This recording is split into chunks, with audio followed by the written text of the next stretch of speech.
Welcome to another Chelsea chat. And yesterday it was Chelsea 3, Wolverhampton Wanderers 0 at Stamford Bridge. Now, during the game I wrote loads and loads of notes, and this morning I just can't find them. So we'll just do this. We'll just do this improv, ad-libbed from the heart. So away we go. Graham Potter made 7 changes yesterday to the starting lineup, and I'm not going to lie, I was thinking, wow, far too many changes. Sterling was out, Aubameyang was out, Silva was out. Starting lineup was Kepa in goal. We played a back four with Aspie on the right, Cucurella on the left, Koulibaly and Trevor Chalobah were in the middle. Just in front of them we had Jorginho and Ruben Loftus-Cheek. In front of them we had Pulisic, Mount and Conor Gallagher. And up front on his Todd we had Kai Havertz, although in reality those four just really rotate. He's very rarely up front. He is really a false number 9. So, for the first 40 minutes of that game yesterday, I don't know if you agree or disagree, I thought it was like watching paint dry. I thought we're really back to the last days of Tommy's reign. The last days of Frank's reign, and it was only the fact that Kepa made one decent save in that first half from a free kick, and the fact that they couldn't score in a brothel, that it was 0-0. It was just, they were no threat at all. We huffed and we puffed. Pulisic should have scored. Havertz should have scored. Really weak shot. Pulisic brought a brilliant save, to be fair, out of their keeper.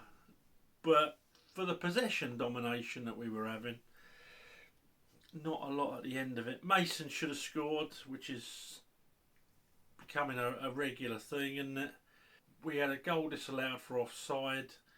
And it was tedious.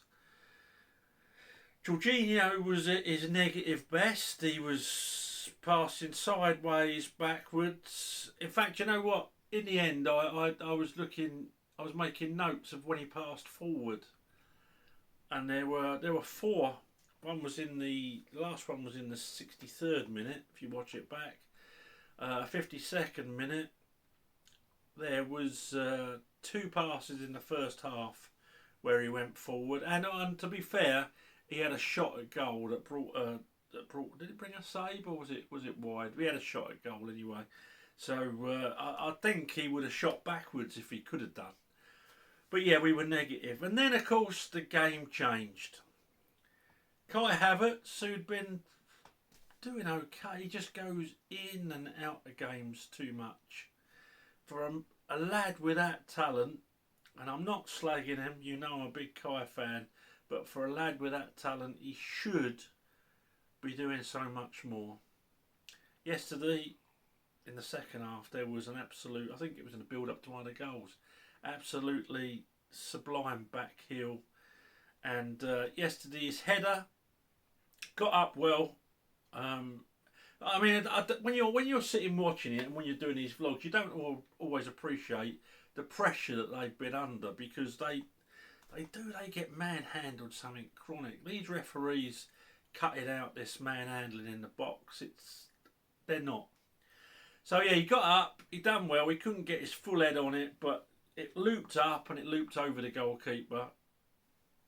You could say it's a bit lucky, but at the end of the day, you got to put your head there to win it. I tell you what, I didn't realise how small Cucurella was. See this photograph here. I think that ball was going along the ground, but He done okay yesterday, didn't he? So yeah, so second half there was a lot more impetus. We saw Conor Gallagher coming into his own. Mason Mount, who worked so hard in that first half, because they had to come forward and the game was opening up. Mount and Gallagher were getting a lot more space. Havertz was doing what he normally does, to be fair. He was taking players with him, creating space. And yeah, we looked a lot better. We looked more like the side that played against AC Milan in the week, and less like the side that got drubbed by Brentford at the end of last season. And Wolves are a poor side, don't get me wrong, Wolves are a poor side, but like I always say, you can only beat what's in front of you.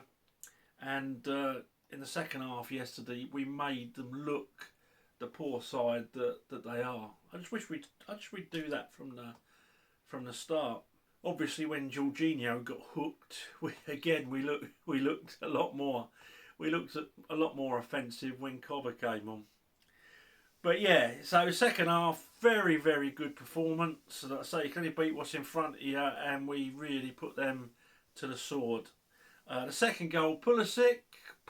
I'd been tearing my hair out at in the first half because couple of misses. I say that he brought one good save out from the goalkeeper, but a couple of misses that you shouldn't be missing. How you can't get your head over that ball and keep the ball down as a professional footballer that practices all week, I just don't know. I just don't know. But I'll be fair to the lad. He put a shift in. He is very weak physically, I think. He looks it anyway in the Premier League. He had one tackle, tackle come shoulder barge with Traore, and Traore is a bit of a unit, isn't he? And I thought Pulisic, I thought he got in the crowd. He bounced off him that far. But he put a shift in and he got his rewards. And I'll tell you what, the way he took that goal was absolutely beautiful. A little dink over the keeper. Some great build-up play for Broja's. I was so pleased for Broja yesterday. You know I rate him very, very highly. He's got to be patient, particularly with Aubameyang at the club now. He's got to be patient, but you know what? All he can do is come on and take his chance. And yesterday he did. He was running down space, everything you could want from your centre forward he'd done, and then he finished it off. What you really want from your centre forward is a goal, and what a lovely goal that was. Nice bit of build-up play.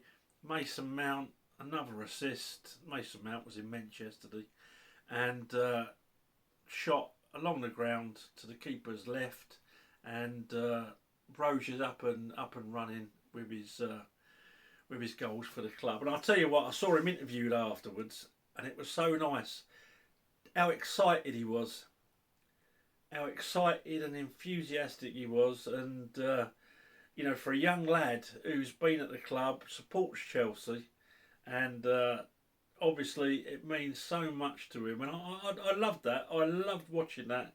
Yesterday, out of the whole game, Broja's after-match interview, where he said amazing, probably an amazing 50 times. It was just great to see his enthusiasm and how much that meant on his dad's birthday. So absolutely brilliant. Not really any negatives from yesterday's game, apart from the negativity of Jorginho, which some of you slagged me off for, but it's just my opinion, isn't it? You know, obviously managers disagree with me because he gets picked by every manager that we've got. But I do think he makes us too negative. The young lad from Aston Villa, he came on for a few minutes yesterday. Looks as if he's got pace. I've seen him play for Villa. I think he's a good player. I think he's going to be a great player. But with Conor Gallagher and Mason Mount in there at the moment, they're going to take some shifting. But fair play to the lad. He's got the confidence and thinks he can make that difference. That's great. So that was it. So I'm going to give the players their scores. Kepa's going to get a 7. Didn't do anything wrong. One good save from a free kick. Distribution wasn't at its best yesterday. Kicked a couple in the crowd, but you know my thoughts. Yeah, they've got to be good on the ball, but at the end of the day, it's whether they can stop that ball going in the net or not for a goalkeeper. So he gets a 7 from me. I think he's looking assured. He's looking a bit more like the Kepa we got in the first season, really. Right back, Aspie gets a 6.5. Gave the ball away a couple of times, but put a good Aspie. You always get 100%. That's why I don't like seeing him get slagged off, because you know what? That bloke gives 100% every time he crosses that line. If the manager picks him, he picks him. And Aspie always gives 100%. You do lose a lot by leaving Reece James out the side, but do you know what? Whether it's Aspie or anyone there, you lose something by leaving Reece James out the side. Yeah, Aspie gets a 6.5, but a good shift in. Trevor Chalobah gets a 7. I thought he was excellent yesterday. Gave the ball away once, and that really was the only time he put a foot wrong. Even had an attempt at goal the ball's probably rolling down the Fulham Road as we speak. But yeah, Chalobah gets a 7. I thought he played well. Next to him, Koulibaly gets a 7. Always has a shaky start. Always has a shaky 5 or 10 minutes. And after that, he was an absolute demon. Start. Someone tell him that it's the 10th minute when they start, will you? Because once he's in mode, he's excellent. But that first 10 minutes always looks shaky to me. I don't know why it is. He wasn't like that at Napoli. On the left-hand side, we had Cucurella. Cucurella gets a 6.5 from me. Put a good shift in. Worked hard for the team. I've took a point off him for his dead ball stuff. Why he's taking corners, I don't know. Because he's got an uncanny knack of hitting that first man. He hits him nearly every time. So what the point is of having him taking dead ball kicks, I honestly don't know. Defensively, I think he's a little bit better than Chilwell. Offensively, not a patch. But yeah, he gets a 6.5. Done okay. In front of them, Jorginho's going to get a 5 from me. He wasn't poor. He was just so negative. And I know I'm going to get slagged by some people for that, but it is what it is. I think without Jorginho in the side, we're a lot better side. I think he's a great footballer. I can see why people like what he does. But for me, we're too negative. He's too negative. There's forward balls on and he passes back and I tear my hair out. Absolutely tear my hair out watching him. Havertz run into about 10 yards of free space on the edge of their box yesterday. Jorginho pointed at him and then played it backwards. And as I said the other day, what annoys me about watching him is there'll be a ball that's on to play forward offensively. He'll play it backwards, and when he plays it back to the bloke, he'll point to the guy he should have originally passed to. How crazy is that? So yes, he gets a 5. Ruben Loftus-Cheek I thought was excellent yesterday. Strong, lots of good decision making. I'll tell you, they could have found his position finally. I thought he was excellent, and he gets a 7.5 from me. In front of them, Conor Gallagher gets a 7.5. I thought he grew into that game yesterday, and we started to see just how good a player he actually is, and it's nice to see. I think that goal against Palace took a weight off his shoulders, and maybe he hasn't got to prove anything now, and he can just get on and play his game. And it was nice to see Potter putting his faith in him. Pulisic gets a 6.5. brilliant finish. Lots of hard work. Just looks so physically weak to me. I don't know what else to say. Honestly don't know what else to say about him. But he took his goal well, and he had a cracking shot earlier. He could have had hat-trick easy yesterday. He tested the keeper. He scored a great goal, and he missed at least two. One header and one shot where, crikey, if Erland Haaland was there, he would have had, with Pulisic's chances, he'd have had about 6. So yeah, but Pulisic did put in a shift, 6.5. Mason Mount is my Chelsea man of the match, and I'm going to give him a 9. 2 assists. 2 assists, absolutely superb. For all those people that were wanting him dropped because he'd had a couple of bad games at the start of the season, that's the best way to answer them. Stick 2 fingers, both hands up at them with your performances.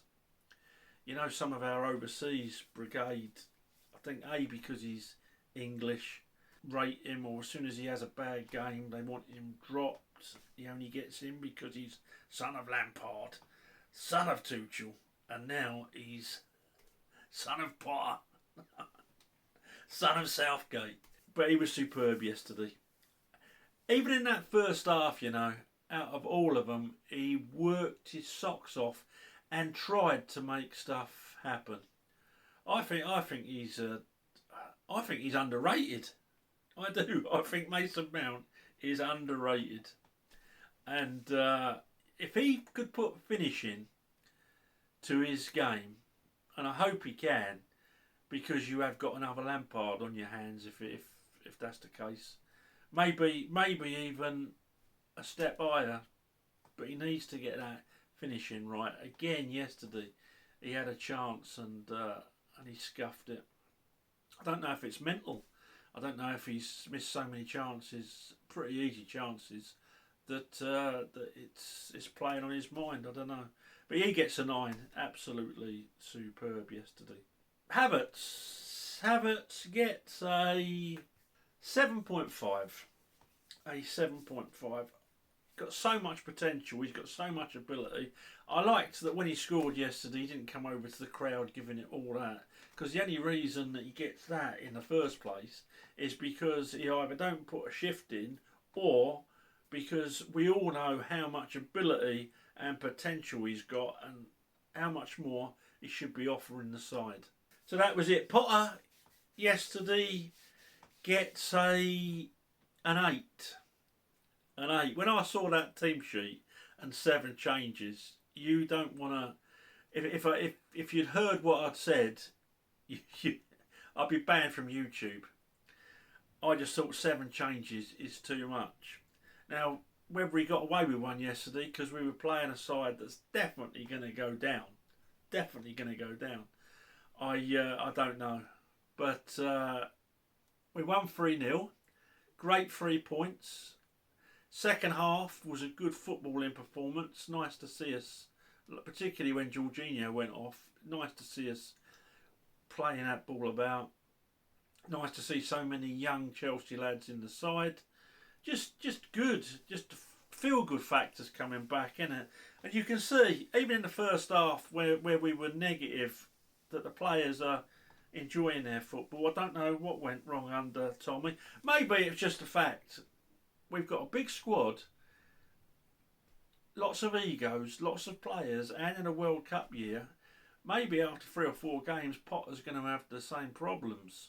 Ziyech looks like he's lost a pound and found a penny, doesn't he? His scowling, miserable face. I'd sell him just for that face alone, just miserable all the time.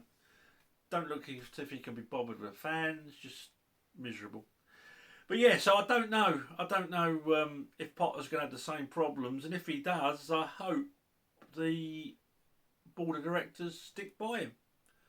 I hope they do, because sooner or later, one of the managers has got to sort this lot out, and you've got to realise, as a professional footballer, that if you're at a club like Chelsea, you're not going to play all the time. You've got to give 100% in training. You've got to prove that you're worth that. You're worth that place. But yesterday, Potter, you absolutely stuck it straight up me. Well done, and so we've got a lot of good rested players for the AC Milan game, which we want to go and win. We want to go and win, and we're more than capable of doing that over there. Couldn't tell if the crowd was supportive, if it was a good atmosphere or not. You'll have to tell me, those that went. I had a few people say, well, it's not going to be very good because there's been train strikes on this, that and the other. Well, I accept that, and it is going to make a difference, obviously. But even that said, are all the singers in that ground, are they all getting, are they all the ones that normally catch a train? And what about the same nights at places like Liverpool, Newcastle, Celtic? Do none of them take the train? So yeah, I do accept that that's a factor, but those that watched my other video also know that I think things like touts getting hold of a lot of tickets and selling them to tourists and that sort of thing, that all encompasses in a drop of atmosphere. But what I did like was Diego Costa's reception yesterday. You could tell watching him that he was actually touched by that, and I think it takes a lot to touch Diego Costa. But I think he was genuinely overwhelmed by the affection that he got. He wasn't even putting it about a lot like the week before, so I think that was a mark of his respect. He looks unfit, but he'll get goals for him when he's fit.